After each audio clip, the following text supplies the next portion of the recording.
Kamu pikir kamu sudah kenal kucing besar? Kamu melihat belangnya, mendengar aumannya yang menggetarkan bumi, dan menonton cara mereka berburu dengan sadis. Tapi, bagaimana kalau aku bilang, di balik citra monster itu, ada harimau penyendiri yang sebenarnya jahil? Atau, singa jantan gagah yang ternyata pemalu dan penakut saat berada di tengah kawanannya? Seringkali kita melihat mereka hanya sebagai mesin pembunuh. Padahal, sains modern telah membuktikan hal lain. Seperti manusia, setiap kucing besar punya karakter unik. Ada yang introvert, ada yang drama queen, ada yang pemberani, dan ada yang penuh perhitungan.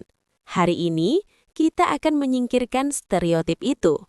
Kita akan menyelam jauh ke dalam mata mereka untuk mengungkap siapa sebenarnya mereka saat kamera dokumenter dimatikan. Selamat datang di Zoo Vaganza.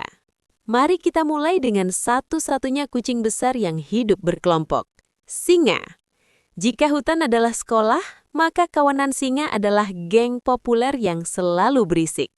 Tapi jangan salah sangka, di dalam kawanan atau pride, strukturnya jauh lebih rumit daripada yang terlihat. Kita sering menganggap singa jantan adalah raja mutlak. Faktanya, kepribadian mereka lah yang menentukan nasib kawanan. Ada singa jantan yang agresif dan memimpin dengan tangan besi. Tapi ada juga tipe ayah santai. Mereka yang membiarkan anak-anaknya menarik-narik ekornya dan sabar menghadapi kenakalan mereka.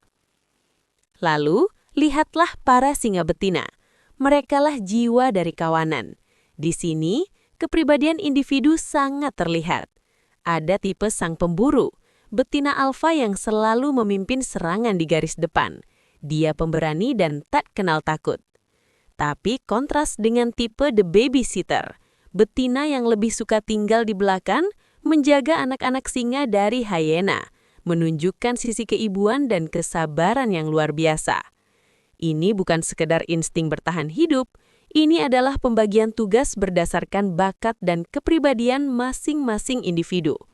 Singa bukan robot, mereka adalah keluarga dengan segala dramanya. Sekarang, tinggalkan keramaian savana, kita masuk ke dalam hutan hujan yang gelap dan sunyi. Rumah bagi sang raja tunggal, harimau. Jika singa adalah ekstrovert yang butuh teman, harimau adalah introvert sejati. Bagi seekor harimau, hutan seluas ratusan kilometer adalah kamar pribadinya. Di sini, kepribadian mereka terlihat dari cara mereka menjaga privasi. Cakaran di pohon dan aroma urin bukan sekedar tanda batas wilayah. Itu adalah status update. Ketika harimau lain mencium aroma itu, mereka membaca profil si pemilik. Apakah dia jantan yang dominan? Apakah dia sedang marah? Atau dia betina yang sedang mencari pasangan? Kepribadian harimau sangat penuh perhitungan. Mereka tidak punya kawan untuk membackup jika perburuan gagal. Karena itu harimau yang sukses biasanya memiliki karakter sabar, teliti, dan obsesif. Mereka bisa mengendap-endap selama berjam-jam menunggu satu momen fatal. Seekor harimau yang ceroboh adalah harimau yang mati kelaparan. Di balik auman yang mengerikan, ada jiwa pemikir yang sunyi. Lalu bagaimana dengan hantu rimba raya? Macan tutul. Mereka adalah definisi dari adaptabilitas. Kepribadian macan tutul adalah campuran dari kecerdikan ninja dan rasa penasaran kucing rumahan.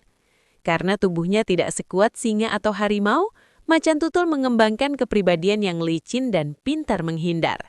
Tapi ada satu sisi yang jarang terekspos, rasa ingin tahu mereka. Kamera jebakan sering mengangkap momen langka. Macan tutul wilah yang bermain dengan kupu-kupu, berguling-guling di rumput basah, atau penasaran mencolek kamera yang dipasang peneliti. Saat mereka merasa aman dan tidak diawasi, topeng predator itu lepas.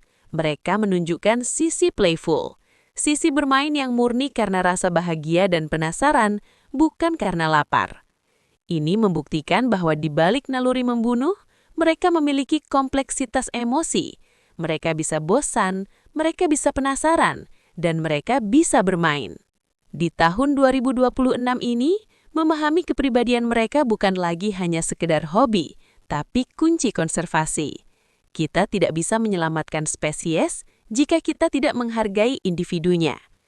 Mengetahui bahwa singa bisa merasa sedih, harimau bisa merasa kesepian, dan macan tutul bisa merasa ingin tahu, mengubah cara kita melihat mereka. Mereka bukan monster, mereka adalah tetangga kita di planet bumi yang memiliki karakter, perasaan, dan hak untuk hidup. Jadi, kepribadian mana yang paling mirip denganmu?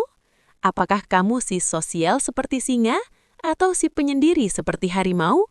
Tulis jawabanmu di kolom komentar di bawah ya. Jangan lupa like video ini jika kamu belajar hal baru dan subscribe untuk petualangan menakjubkan lainnya ke dunia hewan. Sampai jumpa di video selanjutnya.